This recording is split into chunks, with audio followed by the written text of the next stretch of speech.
What I like about my counselor is she's really relatable and she's nice, and when you have a problem, she really listens and tries to help you.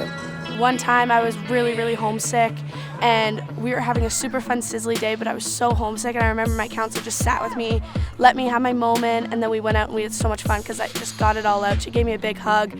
It just made me feel like I was comforted and that people cared for me. Like they're there to support you. It's like if something doesn't work out, you can always turn to them and they'll be there.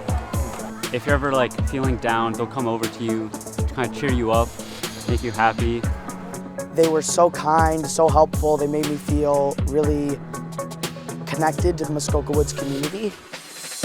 At Muskoka Woods, we welcome every guest, and it could be a little daunting coming to an overnight camp for the first time.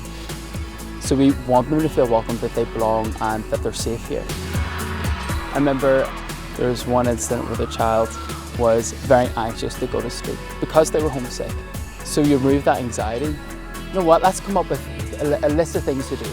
And that excitement, that novelty that you're going to spend time with them, that they're not in that alone, they're not in that rough spot where they're just put in a bed in the dark and left. You remove that from that situation, all of a sudden they have someone who's going to stick with them through that fear, through that anxiety, and they start to feel like they belong. At Muskoka Woods in the Wild section, we have 2 counselors for every 10 kids. So we're right in the cabin with them, and that ratio is really awesome because it allows us to really connect with the kids one-on-one more often than in some other sections.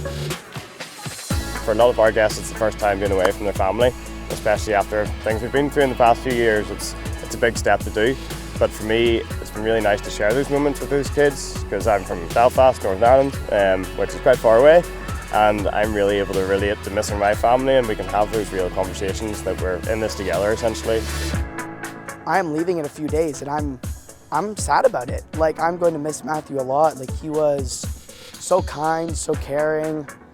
He is a great person, and he's just that figure here that inspires me to do great things and be excited and just everything, you know?